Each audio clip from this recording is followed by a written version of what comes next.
Hello my dear students, ಹೇಗಿದ್ದೀರಾ ಎಲ್ಲರೂ? Welcome to Pallavi tutorials. 2025-26ನೇ ಸಾಲಿನ ವಾರ್ಷಿಕ ಪರೀಕ್ಷೆಗೆ ಸೆಕೆಂಡ್ PUC ಅರ್ಥಶಾಸ್ತ್ರಕ್ಕೆ ಸಂಬಂಧಪಟ್ಟಾಗೆ ಭಾಗ ಸಿಯಲ್ಲಿ ಕೇಳುವಂತಹ ಬಹುಮುಖ್ಯ ಪ್ರಶ್ನೆಗಳು ಯಾವುದು, ಇಂಪಾರ್ಟೆಂಟ್ ಆಗಿ ಎಷ್ಟು ಪ್ರಶ್ನೆಗಳನ್ನ ಓದ್ಕೊಳ್ಬೇಕು ಅಂತ ಲಿಸ್ಟನ್ನು ಕೊಟ್ಟಿದ್ದೀನಿ.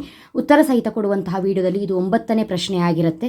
ಹಾಗಾಗಿ ಈ ಹಿಂದೆ ಕೊಟ್ಟಿರುವಂಥ 8 ಪ್ರಶ್ನೆಗಳನ್ನ ಕರೆಕ್ಟಾಗಿ ನೋಡ್ಕೊಳ್ಳಿ. ಈ ಒಂದು ವಿಡಿಯೋದಲ್ಲಿ ಗ್ಯಾರಂಟಿ ಕೇಳುವಂತಹ ಬಹುಮುಖ್ಯ ಪ್ರಶ್ನೆ, ಒಟ್ಟು ತುಷ್ಟಿಗುಣ ಮತ್ತು ಸೀಮಾಂತ ತುಷ್ಟಿಗುಣಗಳ ನಡುವಿನ ವ್ಯತ್ಯಾಸಗಳನ್ನು ಬರೆಯಿರಿ ಅಂತ ಕೇಳ್ತಾರೆ. 4 ವ್ಯತ್ಯಾಸವನ್ನು ಬರೀಬೇಕು 4 ಅಂಕಕ್ಕೆ. ಹಾಗಾಗಿ ಅದಕ್ಕೆ ಉತ್ತರವನ್ನು ಯಾವ ರೀತಿಯಾಗಿ ಬರೀಬೇಕು ಅನ್ನೋದನ್ನು ಹೇಳ್ತಾ ಇದ್ದೀನಿ.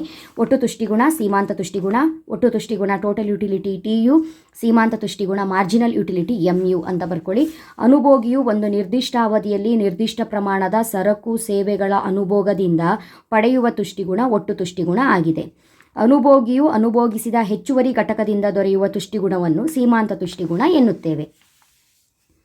ನೆಕ್ಸ್ಟ್, ಒಟ್ಟು ತುಷ್ಟಿಗುಣಕ್ಕೆ ಅನುಭೋಗದ ಪ್ರಮಾಣ ಹೆಚ್ಚಾದಾಗ ಒಟ್ಟು ತುಷ್ಟಿಗುಣ ಹೆಚ್ಚಾಗುತ್ತದೆ. ಈ ಪಾಯಿಂಟ್ನ ಕವರ್ ಮಾಡ್ಬೋದು. ಇಲ್ಲಿ ಅನುಭೋಗದ ಪ್ರಮಾಣ ಹೆಚ್ಚಾದಾಗ ಸೀಮಾಂತ ತುಷ್ಟಿಗುಣ ಕಡಿಮೆಯಾಗುತ್ತದೆ. ನೋಡಿ, ಈ ಪಾಯಿಂಟನ್ನು ನೀವು ರೈಸ್ ಮಾಡ್ಕೊಳ್ಬೋದು, ಈಸಿಯಾಗಿರುತ್ತೆ. ನೆಕ್ಸ್ಟು, ಒಟ್ಟು ತುಷ್ಟಿಗುಣ ರೇಖೆ ಇಳಿಮುಖ ದರದಲ್ಲಿ ಏರಿಕೆಯಾಗುತ್ತಿರುತ್ತದೆ.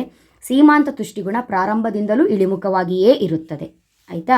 ನೆಕ್ಸ್ಟು, ಅನುಭೋಗಿ 10 ಮಾವಿನ ಹಣ್ಣುಗಳನ್ನು ಅನುಭೋಗಿಸಿದಾಗ ಲಭ್ಯವಾಗುವ ಒಟ್ಟಾರೆ ಸಿಗುವ ತುಷ್ಟಿಗುಣ ಒಟ್ಟು ತುಷ್ಟಿಗುಣವಾಗಿರುತ್ತದೆ.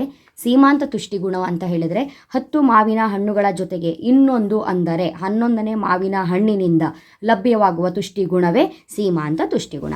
ಇಲ್ಲಿ ಸೂತ್ರವನ್ನು ಬರೆದಿದ್ದೀನಿ, ಇದು ಕೂಡ ಒಂದು ಪಾಯಿಂಟ್ ಅಂತ ಕವರ್ ಮಾಡ್ಕೊಳ್ಬಹುದು. ಒಟ್ಟು ತುಷ್ಟಿಗುಣವನ್ನು ನಾವು TU = MU1 + MU2 + MU3 ಇದೇ ರೀತಿ .MUN ಅಂತ ತಗೊಳ್ತೀವಿ. ಸೀಮಾಂತ ತುಷ್ಟಿಗುಣಕ್ಕೆ MU = TUN - TUN-1 ಅನ್ನೋ ಸೂತ್ರವನ್ನು ಬಳಸ್ತೀವಿ.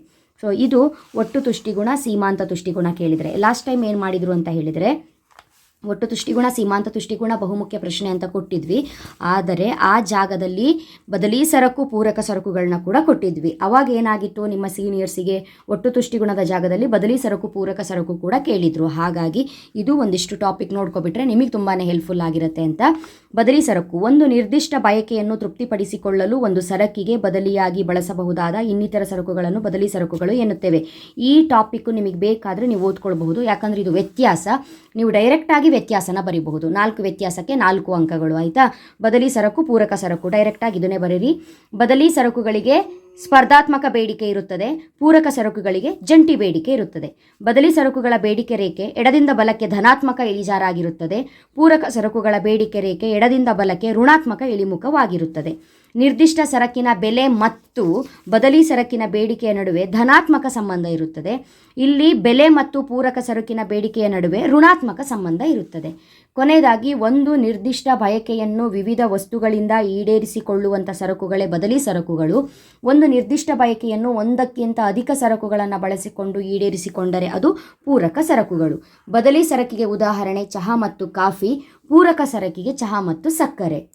ಇವಾಗ ನಿಮಗೆ ಡೌಟ್ ಏನು ಅಂತ ಹೇಳಿದ್ರೆ, ಬದಲಿ ಸರಕು, ಪೂರಕ ಸರಕಿಗೆ ಇಷ್ಟು ದೊಡ್ಡದಾಗೆ ಬರಿಬೇಕಾ ಅಥವಾ ಸಿಂಪಲ್ಲಾಗಿ ಬರಿಬಹುದಾ ಅಂತ. ಸಿಂಪಲ್ಲಾಗಿ ಕೂಡ ಬರಿಬಹುದು. ಹಾಗಾಗಿ ಇಲ್ಲಿ ಬರ್ದಿದ್ದೀನಿ ನೋಡಿ, ಬದಲಿ ಸರಕು, ಪೂರಕ ಸರಕು.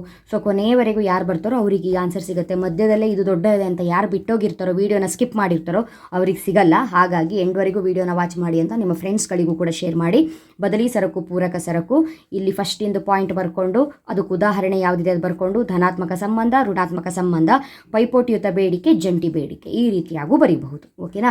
ಸೊ ಇದನ್ನು ಆದಷ್ಟು ನಿಮ್ಮ ಫ್ರೆಂಡ್ಸ್ಗಳಿಗೆ ಶೇರ್ ಮಾಡಿ. 4 ಅಂಕದ ಬಹುಮುಖ್ಯ ಪ್ರಶ್ನೆಗಳನ್ನ ಕೊಡ್ತಾ ಇರುವಂಥದ್ದು, ಅವರು ಕೂಡ ಪ್ರಿಪೇರ್ ಆಗಲಿ ಅಲ್ವಾ ಮಕ್ಕಳೇ? ನೆಕ್ಸ್ಟ್ ವಿಡಿಯೋದಲ್ಲಿ ಇನ್ನೊಂದು ಬಹುಮುಖ್ಯ ಪ್ರಶ್ನೆ ಹಾಗೂ ಉತ್ತರದೊಂದಿಗೆ ಸಿಗ್ತೀನಿ. ಅಲ್ಲಿವರೆಗೂ ಚೆನ್ನಾಗಿ ಓದ್ಕೊಳ್ಳಿ. Thank you. All the best.